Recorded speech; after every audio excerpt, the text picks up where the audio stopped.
What's up, CFO gang? It's your boy Jay Tuck.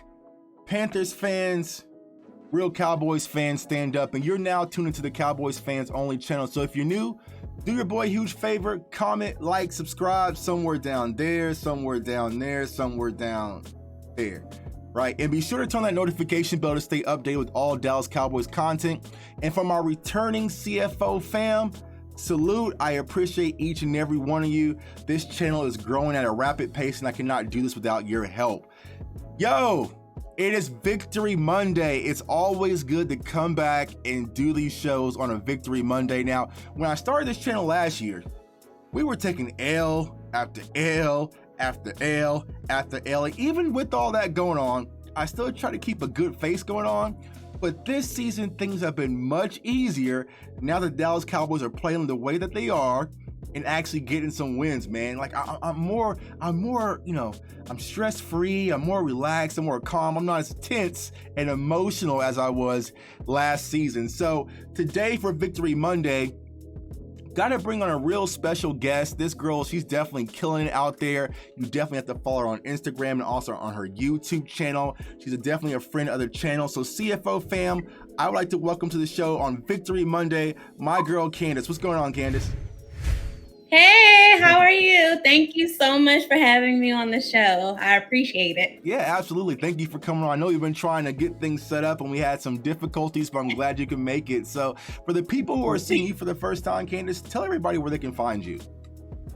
You can find me on YouTube and Instagram at Candice Locker Room or under America's Faith Candy. Candice Locker Room, Candys Locker Room, and on Twitter, Candice Locker RM. Yep, so definitely follow her, give her a subscribe to her channel. She's got some dope content, a lot of great interviews, and you're doing your thing, so I definitely appreciate that. Now, the first thing I want to ask you, because we never really talked about this, how did you get started with your channel? What made you want to get into this crazy world of football content?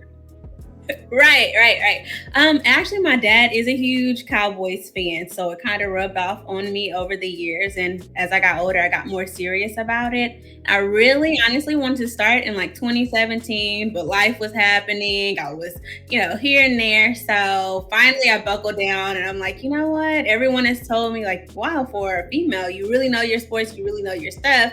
Just go for it. So, while we were in quarantine, it was the perfect time. And I just sat down and just started one day. Exactly. And I love the Cowboys. I may watch other teams just because I love the sport, but Cowboys is number one in my heart. Absolutely. I always say 2020 in quarantine, it molded a lot of content creators because that's kind of how I emerged. I was sitting back, locked in the house, not doing anything. And I was like, let's just do this channel, man. So here we are. So salute to you and your accomplishments. Now, let's talk about it. Victory Monday. Yesterday, the Dallas Cowboys beat the Carolina Panthers 36-28. How are you feeling this Monday after you watched that? It was a beat down, but then we kind of took our foot off the gas a little bit. But for the most part, I'm calling it a beat down. I'm gonna call it a beat down. Like, it is what it is. Yeah. It is what it is. I feel amazing about it. Every Cowboys win, like you said, last year was terrible for us. So now that we're getting win after win, it's like, oh yes. But I feel the same way you felt. Like, we kind of let up off when they took Diggs out of the game. Everybody's like, wait, what's going on with Diggs? What's wrong? And can you still see me here? Yeah, Sorry. Yeah, you're good. Yeah, everyone's like, what's going on with Diggs? So I feel like when they took Diggs out of the game, it did decline a little bit. I feel like Cowboys may have gotten a little bit comfortable because it was a beatdown, and then the Panthers started coming back. So we have to be careful of that during other games. Right, exactly. Because even though I want to kind of criticize Mike McCarthy and them for taking Diggs out, now I know they kind of backtracked and said there was a back issue or whatever. Okay, I'm not buying it. But even when he went out, like, I went upstairs, I started making food, like, oh, it's in the bag. And then, because I really thought we were going to score after that second interception, like, oh, it's about to be a wrap. It's going to be 40 burgers. Let me go upstairs, get some food to eat, kick back and relax. We took the field goal, but then all of a sudden, Sam Darnold kind of set in, and they started rallying back. But thank goodness they did burn those 2 timeouts early, and our defense and our offense was able to maintain. So, I'm not going to criticize Mike McCarthy and Dan Quinn for taking Diggs out, but load management, you can't do that because any other type team, they could have seeked the opportunity to come back and make that game a lot closer than what it really should have been. Right. I was nervous about it. On my predictions, I said, okay, it's probably going to be a really close game. It'll be 34-35. I almost got there, but I'm glad they didn't score that many points on us. I was nervous about it because I think they'd only let other teams score up to like 30 points. They were undefeated. So I'm like, it's going to be a good game. It's going to be a close game. And they were hanging in there tough. And then finally the blowout came, but it was a really good game. It was a better game than I expected. Yeah, and I expected a tough game. When I did the preview for the pregame, I expected their defense to be tough. Now, I know a lot of Cowboys fans kind of viewed their stats as being skewed based on the teams that they played, was the Jets and the Saints, who messed around and lost to the Giants yesterday, and then also the Houston Texans, which you're familiar with.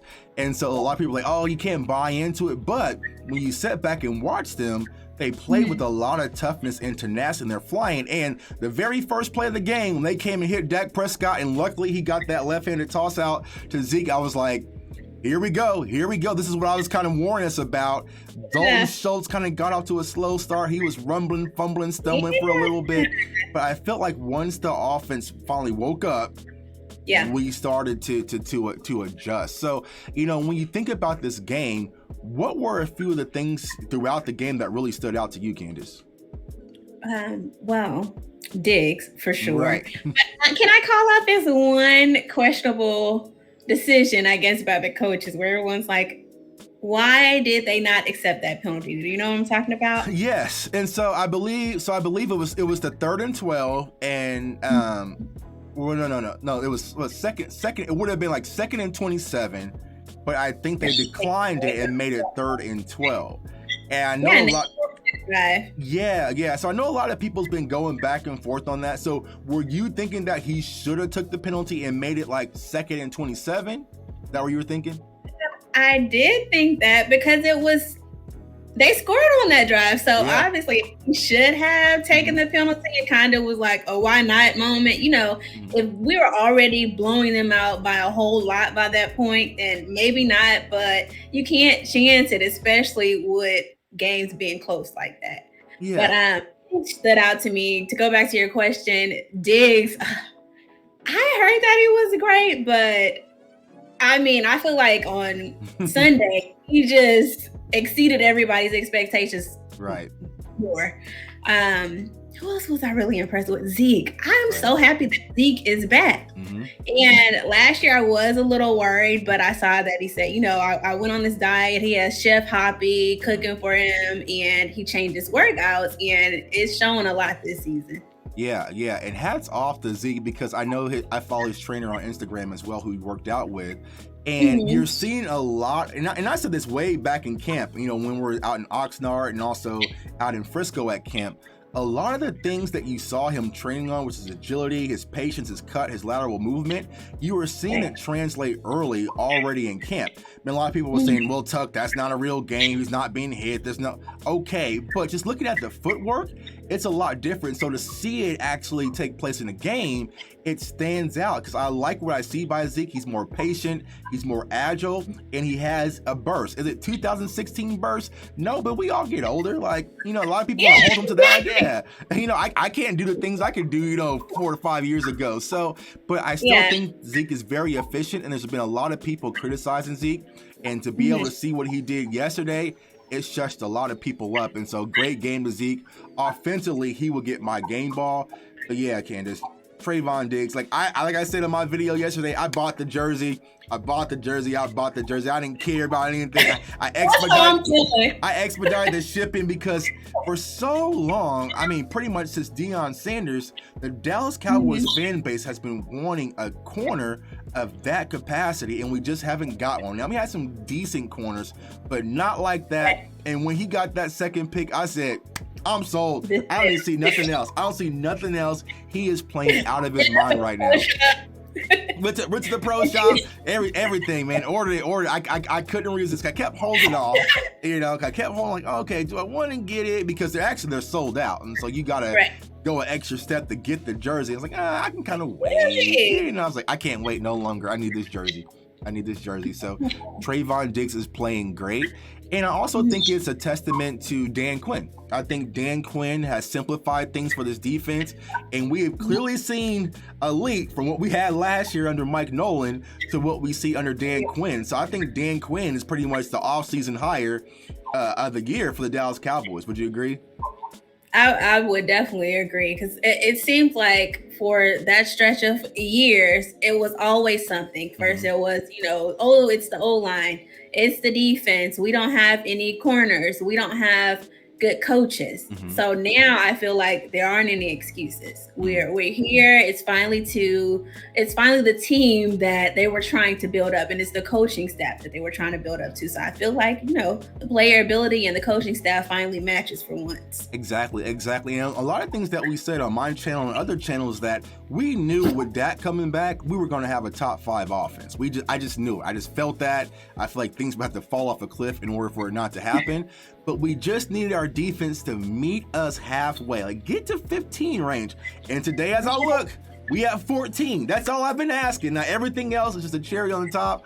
But, to see our defense at 14th rank, even with all the injuries, and that's what a lot of people don't understand, is like, we have DeMarcus Lawrence out. We have Watkins out. We haven't seen Kelvin Joseph and Doris Armstrong out with the ankle. And so as we start to get Neville Gallimore, as we see some of these players start to come back, you have to be even more optimistic and hopeful about what you see with this Dallas Cowboys defense. And so it's definitely exciting times to be a Cowboys fan. Now, you mentioned something earlier. I'm going to ask you this about Mike McCarthy and, not taking the penalty. And there's kind of little different things. I'm not going to harp on him too hard about what we saw yesterday.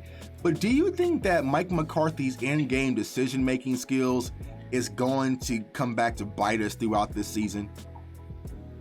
I would hope not. I just hope, as he's showing his players the film, that he's looking at the decisions that he's making as a coach and realize, like, hey, it may just be a few yards here or a certain call, but at the end of the game, as we all saw, they started coming back. That could have very well come back and bite us in the behind. So I do think that that is a portion of his coaching game that he could work on.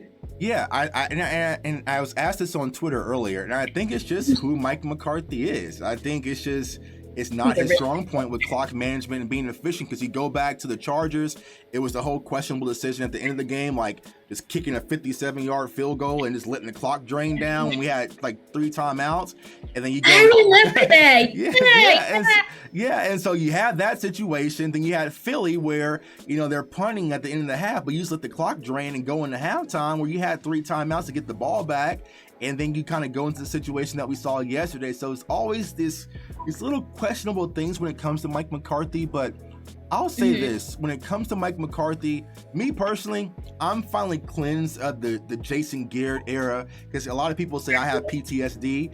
And so it's, now when Mike McCarthy goes for it on 4th down and he's more aggressive than Jason Garrett is, I feel like that builds up the team. And when you have a quarterback like Dak Prescott, it instills confidence in him and their offense to be like, all right, our coach believes in it. It's 4th and 2. We're going to get that extra 2 yards and continue to go for it. So I like what Mike McCarthy is bringing to this team. It's just a few little things I would change. But what's your thoughts on Mike McCarthy? I like him. Like I said, I feel like the coaching staff, and I like Jason Garrett as well. I really did. But you kind of need to, it's the Dallas Cowboys, you kind of need a coach that's going to match that fire, match that spark, match the quarterback, match the potential of the players. And like you said, give them the confidence that they need. You can't always play it safe, especially what I seemed like yesterday. He kept trying the 2-point conversions. They kept trying the 2-point conversions. My dad was really upset about it. But I'm like, you know what? I like to see the Cowboys taking chances. I'm liking that, because how will you ever know? How will the players ever know that they can do it? How will they ever gain that confidence, as you said, to know, okay, we can do this. Let's keep trying. Let's get better at it. And then that'll be our forte after a while. We'll be masters at 2-point conversion. So I really like Mike McCarthy. And I feel like I saw him get angry a couple of times on the sidelines. Jason Garrett was always super composed. And I remember fans had a huge problem with that. Like, why is he so calm? He should be yelling. He needed to challenge a couple of things. I see Mike McCarthy challenges, in my opinion, a lot more things so far that Jason Garrett necessarily wouldn't have. So I like Mike McCarthy. Yeah, he's growing on me. Last year, not so much, but I feel like we went from one extreme all the way to the other extreme, and I just wasn't prepared for it. But this season, I'm kind of prepared. Like, okay, it's 4th and 1. We should be going for it, and we're going to go for it. Versus last year when we had all the fake punts and stuff, I was just like, this ain't gonna cut it. But now Mike McCarthy is growing on me, and I feel like the team and the players in the locker room, they rally around him. But not only him, but also Dan Quinn. Now, you mentioned players, coach. There's another coach that's starting to stand out and emerge, is getting top of a lot of conversations. It's Kellen Moore. So what's your thoughts on Kellen Moore from what you saw thus far this season? I don't really have any remarks about Kellen Moore. Okay. How do you feel about him? I like Kellen. Like, for me personally, I didn't want Kellen to go to Boise. I'm a huge Kellen Moore fan because I believe, this is me, he's the head coach in waiting. And so soon as Mike McCarthy slips up a little bit, Jerry's going to bring his guy, sit him front and center. He's going to be the head coach because not only does Kellen Moore have Jerry and Steven on the side, he has Dak Prescott on the side. So I'm like, what else do you need? And so it's going to be really interesting to see if this offense keeps up this trend when all these other teams start saying, here's the money, come be our head coach, here come be our head coach. What is actually going to keep Kellen in place? Now, I feel like when they brought him back from Boise, I'm sure him and Jerry had some type of conversation like, hey, bro, just cool out for a little bit. I got you. Just hold on. Mike McCarthy's on a 3-year deal, and just stay sit. So I think that's going to be the place. I'm a huge Kellen Moore fan. And from what I'm seeing thus far this season, I like his creativity with the game planning, the scheme running. Like, even putting Connor McGovern yesterday at fullback, like, okay, that makes perfect sense. Like, add another powerful guard out there to lead block for Zeke to get in the end zone. And then the play that really, solidified it was the closing play when, Dak took the handoff underneath, handed it to Zeke, and then Zeke pitched to Tony Pollard. I was just like, hey, man, that's all I need to see. You're utilizing your weapons, using them in different areas of the aspects of the game, and it's making defenses like, how do we plan for this? How do you plan for CeeDee Lamb, Amari Cooper, Cedric Wilson, Dalton Schultz, Blake Jarwin, Zeke, Tony Pollard? Oh, now Dak's running too. Like, damn, what do I do to scheme for the Dallas Cowboys? And I feel like that's why you're seeing the offensive results that you're seeing, because you don't know what to plan for. Okay, that makes sense. I heard the exact same thing you said yesterday, that Kellen Moore is up next. Actually, my dad said it. We talked about football, obviously, a lot. He said that. He's like, that's the new head coach right there. Watch. And I'm like, you think so? But I see a lot of Jason Garrett in him, so maybe that's why you favor him a lot. But I do like the play calling. The game before last, the Eagles. I thought it was amazing because I feel like, I don't know, at some point I thought the Eagles were like reading the plays because I saw them like adjusting to it so well really quick. And then you see Dak like in a moment, like, okay, we're going to do this trick play. And I hadn't seen it yet this season. So I'm like, oh, this is amazing. They don't know which way to come from. I like that. Right. I like that element of surprise. Right. And you said the key word, adjustments. Like, even going into yesterday's game, like at halftime, it was kind of iffy because they were blitzing us very heavy. They were sending 5, they were sending 6, they were sending 7. Like, they were coming full tilt. And I felt like Kellen Moore kind of sat back and said, okay, you showed us your hand. Now we're going to adjust and ramp things up. And I think that's why you saw the explosion that we saw in the third quarter, because they wasn't prepared for it. They were going to keep that same old strategy, it's blitzing everywhere. And then we realized we're going to wide things out, spread them out a little bit, and hit them over the top. And when Amari Cooper hit that touchdown, I can just see the Panthers start to panic, like, damn it. Here we go. Here we go. I thought his hamstring was hurt, but all of a sudden, here's Amari Cooper torching for a touchdown. So you saw those things and adjustments, and that's what we didn't see with Jason Garrett that we're seeing with this new staff. They're adjusting, whether it's game planning throughout the game or when you have different players out, to think, okay, well, Micah Parsons is a linebacker. I'm going to make him a DN. That would have never, ever, ever happened under Jason Garrett. That was perfect. It's like, what? And then it gave him confidence. You saw him talking about the teammates, talking about it afterwards, like he's a beast, he's this and that. I'm like, this is perfect. We finally have versatile players. I love every bit of it. Yeah, versatility. And I'm gonna keep bragging about it. There was something I was gonna say about. We'll keep talking. It'll come to me. Yeah, and I agree. And when you say versatility, especially on the defensive side of the ball, is like having players that can do multiple things. Like, you know, as much as we talk about Micah Parsons, Osa Odigizua, he's one of my favorites. He's been playing well. We just got Chauncey Golston last week, but he's already off to a good start, hot start, you know, getting half a sack and getting pressure. And so a lot of these young kids, and I was saying this throughout the draft, they're just young and don't know no better. They're just happy just to be out there and be playing football. So they don't care about how bad we was last year because that wasn't them. And so you're seeing a lot of these young players come in with this mentality. It's like, all right, you guys are going to have to prove it because we are different. We're not what you saw last year. And, you know, to kind of get some of these other rookies back, you know, Kelvin Joseph, and we saw a little bit of Nashawn Wright, even though he had the penalty. But I'm excited about this draft class because they are adding a lot of value and they're adding it early because typically in Dallas, young kids don't get to play. But injury-wise, but now we're in a situation where when players come back, like, I don't know if your spot's going to be available for you. Everybody's playing like it's their last game and they have something to prove. And you're right. They may have to fight it out. It's going to be interesting. It's going to be interesting when you get Donovan Wilson back. Like, you can't take Jaron Kearse out because Jaron Kearse is playing well. Now you get Keanu O'Neal back. So what happens to that at the linebacker core? You get DeMarcus Lawrence back. You get Neville Gallimore back. With some of these spots and these young guys, I'm not taking them off the field, especially Micah Parsons and Osa Odigizua. So definitely you might have to get it in where you fit in. So I don't know, but we'll get to that point. But it's a good problem to have though, because typically, you know, us, Sean Lee would go out and then we're just done. Like, all right, Sean, you know, it's season's over. Sean Lee's out. Like, we have no backups or anything. Sean Lee or Zach Martin. Yep. And then it's everywhere. All the Cowboys haters come out. Oh, y'all are done for it. Your season's over. But now that you're right, they literally can't say that. We have backups coming from everywhere. And it may not be, like you said, Parsons, may not even be from that same position. They can just be moved over. Exactly. Depth is a good thing to have. I know a lot of Cowboys fans, they like to put one player versus this player and we should get rid. No, let's just keep them all and we'll deal with this in the offseason because the more it is better, and we're going to need that throughout the season. So speaking of the season, Candice, what is your expectations for this team after seeing what you've seen the past 4 games?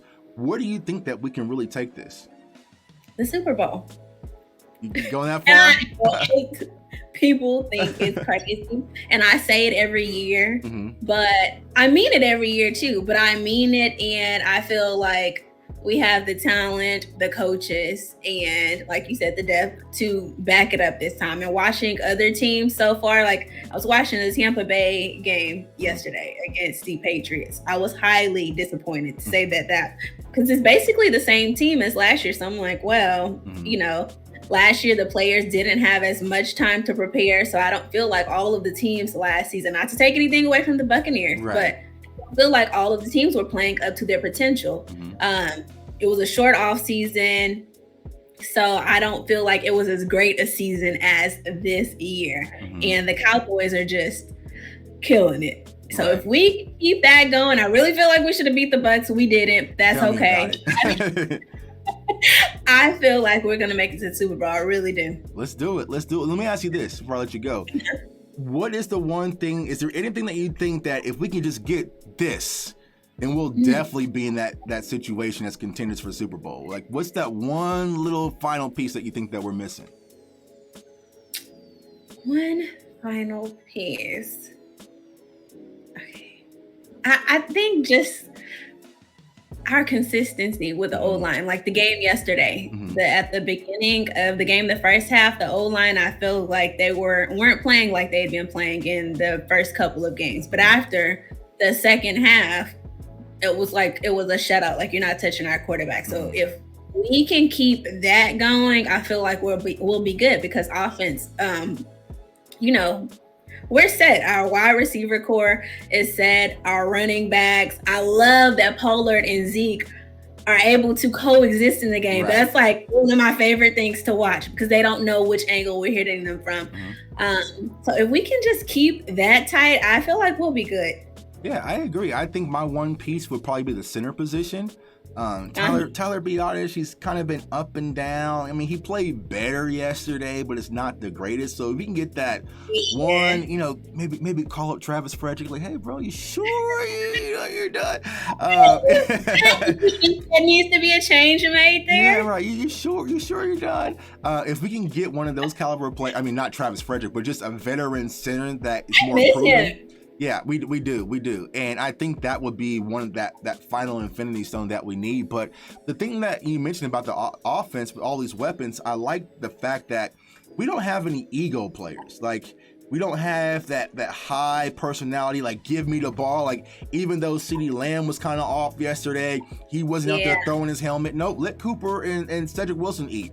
Zeke had a good game yesterday, but that week 1 versus Tampa, he wasn't throwing a fit because he wasn't touching the ball. So I like that you're not seeing ego in our offense, and it's really just this everybody eats mentality where, like I said, you don't know how to game plan. If you're the Giants coming into Sunday, what are you trying to stop? Are we going to we're going to stack the box and take away Ezekiel Elliott and Tony Pollard?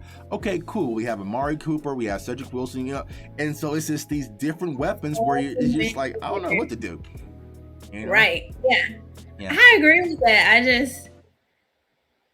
Every time I'm watching the game, I'm amazed because I don't see just the constant thing. And I feel like, I know you love Jason Garrett. I like Jason Garrett, but I feel like we saw too much of him, repetition with him. We would see things that weren't working and they wouldn't necessarily change during the game or the next game. But I love that we have the opportunity to change up things in the middle of the game if we need to. And like you said, that gives us kind of, one up on the other teams because we could come and play a completely different game than we played against the Panthers, and we won't know what's coming. Jason Garrett is very predictable, and we're unpredictable this year. Now, I'll tell you this, Sunday, Jason Garrett's going to be calling out all the stops. He's going to pull out his special stash and try to prove a point, but I feel like our defense is ready. As long as we can continue to force turnovers and play solid, I feel like we'll be great Sunday versus the Giants and continue this streak because this is the time where we need to create separation between us and other teams in the NFC East where we're not having to worry about in December these late games to make sure that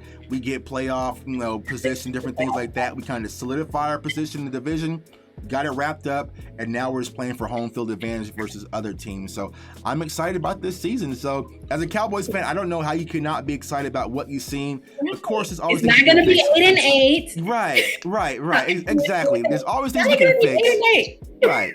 There's always things we can fix, but for the most part, I'm excited. Well, Candice, I appreciate you for coming on. Like I said, once again, tell everybody where they can find you. Definitely, fam, subscribe to her. She's CFO fam as well, and we're gonna have her on for a live. So we're gonna go live today, but Facebook having some issues. Some issues. So we'll definitely have to bring it back. But tell everybody where they can find you. All right, on Instagram and YouTube, Candice Locker Room, Candys Locker Room, or on Twitter, Candice Locker RM, or also America's Fave Candy on YouTube. Perfect. Definitely check her out. And for the people seeing me for the first time, your boy J Tuck, follow me on Twitter at JTuck151, and also the YouTube channel Cowboys Fans Only. Comment, like, subscribe, and share. I appreciate everyone who's been sharing the channel, getting the content out. Like, you got to see my guy, you got to see this, you got to see this. So I appreciate you. And also go to cowboysfansonly.com to get your official CFO merch. We're about to stock up. It's almost hoodie season, y'all. So, I'm going to create some more stuff for us, man, because we got to stay warm, but we got to stay drip, man. So I appreciate each and every one of you guys. It's time to get ready. Victory Monday. We take that with a grain of salt. And then we start to prepare for these Giants and get ready for another win on Sunday. I will be in the building on Sunday, so if you're out there, definitely give me a holler. I'll be out there tailgating, doing all that crazy stuff again, man. But I appreciate everyone. I want everyone to stay safe, stay blessed, stay encouraged, and go Cowboys. Peace.